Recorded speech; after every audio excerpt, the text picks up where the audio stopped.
ಇನ್ನು ಮಧ್ಯಪ್ರಾಚ್ಯದಲ್ಲಿ ನಡೀತಾ ಇರುವಂತಹ ಯುದ್ಧದ ಎಫೆಕ್ಟ್ ಈಗ ಮೀನುಗಾರರಿಗೂ ಕೂಡ ತಡ್ತಾ ಇದೆ, ಮೀನುಗಾರರ ಬದುಕಿಗೂ ತಡ್ತಾ ಇದೆ. ಡೀಸೆಲ್ ಎಲ್ಪಿಜಿ ಸರಬರಾಜಿಲ್ಲದೆ ಸಮುದ್ರಕ್ಕೆ ಹಡಗುಗಳು ಇಳಿತಾ ಇಲ್ಲ. ಸರ್ಕಾರ ತಾತ್ಕಾಲಿಕ ವ್ಯವಸ್ಥೆ ಮಾಡಿದ್ರೂ ಸಾಧ್ಯವಾಗ್ತಾ ಇಲ್ಲ.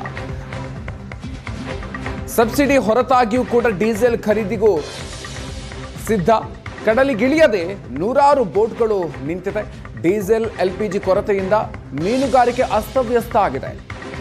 ನೂರಾರು ಬೋಟ್ಗಳು ಕಡಲಿಗೆ ಇಳಿಯೋದಕ್ಕೆ ಸಾಧ್ಯ ಆಗದೆ ನಿಂತ್ಕೊಂಡಿದ್ದಾವೆ.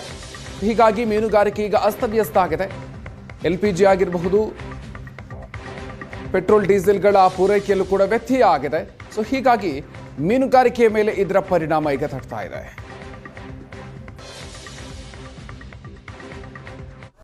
ಕೇವಲ ಯುದ್ಧ ಆಗುವ ಸ್ಥಳಗಳು ಮಾತ್ರ ಅಲ್ಲ, ಇಡೀ ಪ್ರಪಂಚವನ್ನೇ ಅಲ್ಲೋಲ ಕಲ್ಲೋಲ ಮಾಡ್ತಾ ಇದೆ. ಕೇವಲ ನಮ್ಮ ಏನು ಯುದ್ಧ ಆಗುವಂಥ ಪ್ರದೇಶ ಮಾತ್ರ ಅಲ್ಲದೆ ಹಳ್ಳಿಗಳಲ್ಲೂ ಜನ ಒಂದು ರೀತಿಯಲ್ಲಿ ದಂಗೆ ಎದ್ದಿದ್ದಾರೆ ಅಂತಲೇ ಹೇಳ್ಬೋದು. ನಮ್ಮ ಸಾಮಾನ್ಯ ಒಂದು ಪೆಟ್ರೋಲ್ ಬಂಕಿಗೆ ಹೋದರೂ ಕೂಡ ಜನ ಇವತ್ತು ಖಾಲಿ ಆಗುತ್ತೆ, ನಾಳೆ ಖಾಲಿ ಆಗುತ್ತೆ ಅನ್ನುವಂಥ ಆತಂಕದಲ್ಲಿ ಪೆಟ್ರೋಲ್ ಬಂಕ್ಗಳಿಗೆ ನುಗ್ಗುತ್ತಾ ಇದ್ದರೆ, ಕರಾವಳಿಯ ಮೀನುಗಾರರು ದೇಶಕ್ಕೆ ಮಾದರಿಯಾಗುವ ರೀತಿಯಲ್ಲಿ ವರ್ತಿಸ್ತಾ ಇದ್ದಾರೆ ಅನ್ನೋದನ್ನು ನಾವು ಗಮನಿಸಬೇಕು. ನಾವಿಲ್ಲಿ ಇರುವಂಥದ್ದು ಮಲ್ಪೆಯ ಬಂದರಿನಲ್ಲಿ. ಕರಾವಳಿಯ ಮೀನುಗಾರರು ಎಷ್ಟೊಂದು ಮೆಚ್ಯೂರಿಟಿಯಿಂದ ವರ್ತಿಸ್ತಾ ಇದ್ದಾರೆ ಈ ಸಂದರ್ಭದಲ್ಲಿ ಅನ್ನೋದಕ್ಕೆ ನಮ್ಮ ಮಲ್ಪೆ ಬಂದರೆ ಸಾಕ್ಷಿ. ಭಾಳ ಮುಖ್ಯವಾಗಿ ಏನಂದರೆ, ಇಡೀ ಜಿಲ್ಲೆಗೆ ಬೇಕಾಗುವಂತಹ ಡೀಸೆಲ್ ಕೇವಲ ಮಲ್ಪೆ ಬಂದರು ಒಂದಕ್ಕೆ ಬೇಕಾಗುತ್ತೆ. ಪ್ರತಿದಿನ ಏನಿಲ್ಲ ಅಂದರೂ 10-12 ಲಕ್ಷ ಲೀಟರ್ನಷ್ಟು ಡೀಸೆಲ್ ಬೇಕಾಗುತ್ತೆ. ಅವರಿಗೂ ಏನು ಸಮರ್ಪಕವಾಗಿ ಪೂರೈಕೆ ಆಗ್ತಾ ಇಲ್ಲ. ಕರಾವಳಿಯ ಆರ್ಥಿಕತೆಗೆ ಮೀನುಗಾರಿಕೆ ಅನ್ನುವಂಥದ್ದು ಬಹಳ ದೊಡ್ಡ ಕೊಡುಗೆಯನ್ನು ನೀಡುವಂಥದ್ದು. ಆದರೂ ಕೂಡ ಮೀನುಗಾರರು ಅತ್ಯಂತ ವ್ಯವಧಾನದಿಂದ ಸರ್ಕಾರದ ಮೊರೆ ಹೋಗಿ ತಮ್ಮ ಬೇಡಿಕೆಗಳನ್ನು ಇಡ್ತಾ ಇದ್ದಾರೆ. ಮೀನುಗಾರಿಕೆ ಉಳಿಸುವುದಕ್ಕೆ ಹರಸಾಹಸವನ್ನು ಪಡ್ತಾ ಇದ್ದಾರೆ. ಬಹಳ ಮುಖ್ಯವಾಗಿ ಕರಾವಳಿಯ ಆರ್ಥಿಕತೆಗೆ ಬಹಳಷ್ಟು ಹಿನ್ನಡೆ ಆಗಿದೆ ಅನ್ನೋದಕ್ಕೆ ನಾನು ಮಲ್ಪೆ ಬಂದರನ್ನೇ ನಿಮಗೆ ತೋರಿಸಿದ್ರೆ ಗೊತ್ತಾಗುತ್ತೆ.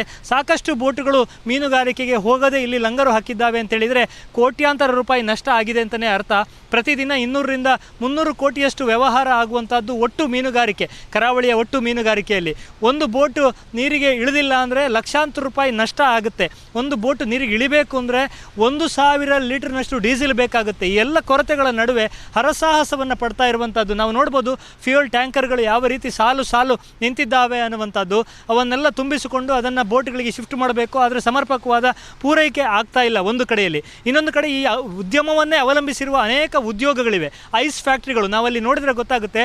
ಐಸ್ ಯಾವ ರೀತಿ ತುಂಬಿಸ್ತಾ ಇದ್ದಾರೆ ದೊಡ್ಡ ದೊಡ್ಡ ಬೋಟ್ಗಳಿಗೆ ಅನ್ನುವಂಥದ್ದು. ಸೊ ಐಸ್ ಫ್ಯಾಕ್ಟ್ರಿಗಳಿರ್ಬೋದು, ಟೆಂಪೋ, ಇಲ್ಲಿನ ಮೀನುಗಾರಿಕೆಯನ್ನು ಸಾಕಾಟ ಮಾಡುವಂಥ ಟೆಂಪೋಗಳಿರ್ಬೋದು, ಅಥವಾ ಒಂದು ಮೀನು ಬಂದರಿಗೆ ಬಂತು ಅಂದರೆ, ಒಂದು ಬೋಟು ಮೀನು ಬಂತು ಅಂದರೆ ಕರಾವಳಿಯ ಆರ್ಥಿಕತೆ ಅದೊಂದು ಕೊಡುಗೆ ಅಂತಲೇ ಹೇಳ್ಬೋದು. ಎಲ್ಲ ರೀತಿಯಲ್ಲಿ ಕೊರತೆ ಆಗ್ತಾ ಇದ್ದರೂ ಕೂಡ ಮೀನುಗಾರರು ಬಹಳ ಸಂಯಮದಿಂದ ಈ ಕಷ್ಟ ಪರಿಸ್ಥಿತಿಯಲ್ಲಿ ದೇಶದ ಜೊತೆಗೆ ನಾವಿದ್ದೇವೆ ಅನ್ನುವಂಥ ಮಾತನ್ನು ಕೂಡ ಆಡ್ತಾ ಇದ್ದಾರೆ. ಅವರಿಗೆ ಸಬ್ಸಿಡಿ ದರದಲ್ಲಿ ಮೀನು ಸಿಗುವಂಥದ್ದು. ಸಬ್ಸಿಡಿ ಅಂದರೆ ಸುಮಾರು 9-12 ರೂಪಾಯಿವರೆಗೆ ಪ್ರತಿ ಲೀಟ್ರಿಗೆ ಸಿಗುತ್ತೆ. ಈಗ ನಮಗೆ ನೀವು ಡೀಸೆಲ್ ಕೊಡಿ ಸಾಕು, ನಮಗೆ ಸಬ್ಸಿಡಿಯೂ ಬೇಡ, ದೇಶದ ಜೊತೆಗೆ ನಾವು ನಿಲ್ತೇವೆ ಅನ್ನುವಂಥ ಮಾತನ್ನು ಕೂಡ ಮೀನುಗಾರರು ಹೇಳ್ತಾ ಇದ್ದಾರೆ. ಇದೊಂದು ರೀತಿಯಲ್ಲಿ ಮಾದರಿ ಅಂತಲೇ ಹೇಳಬೇಕು. ಸರ್ಕಾರ ಸಂಕಷ್ಟದಲ್ಲಿರುವಾಗ ಎಲ್ಲರೂ ಅದರ ಮೇಲೆ ನಮ್ಮದು ಒಂದಿರಲಿ ಅಂತ ಕಲ್ಲೆಟ್ಟು ಹೊಡೆಯುವಂಥ ಸಂದರ್ಭದಲ್ಲಿ ನಾವು ಸರ್ಕಾರದ ಜೊತೆಗಿದ್ದೇವೆ ಅನ್ನುವಂಥ ಸಂದೇಶವನ್ನು ನೇರವಾಗಿ ಮೀನುಗಾರರು ಕೊಡ್ತಾ ಇದ್ದಾರೆ. ಇಂಥ ಸಂಕಷ್ಟ ಕಾಲದಲ್ಲೂ ಕೂಡ ಸಂಯಮದಿಂದ ಇದ್ದಾರೆ ಮತ್ತು ನಮ್ಮನ್ನು ಆದ್ಯತೆ ಅಂತ ಪರಿಗಣಿಸಿ ಅನ್ನುವಂಥ ಒಂದು ವ್ಯವಸ್ಥಿತವಾದ ಒಂದು ಸಿಸ್ಟಮ್ಯಾಟಿಕ್ ಆಗಿ ಬೇಡಿಕೆಯನ್ನು ಕೂಡ ಸರ್ಕಾರದ ಮುಂದೆ ಇಟ್ಟಿದ್ದಾರೆ. ಇವರ ಸಂಯಮಕ್ಕೆ ಪ್ರತಿಫಲ ಸಿಗುತ್ತಾ, ಸರ್ಕಾರ ಯಾವ ರೀತಿಯಲ್ಲಿ ಸ್ಪಂದಿಸುತ್ತೆ ಅನ್ನೋದನ್ನು ಕಾದು ನೋಡಬೇಕಾಗಿದೆ. ಉಡುಪಿಯಿಂದ ಕ್ಯಾಮ್ರಾಮನ್ ಹರೀಶ್ ಜೊತೆಗೆ ಶಶಿಧರ್ ಮಾಸ್ತಿ ಬೈಲು, ಏಷ್ಯಾನೆಟ್ ಸುವರ್ಣ ನ್ಯೂಸ್.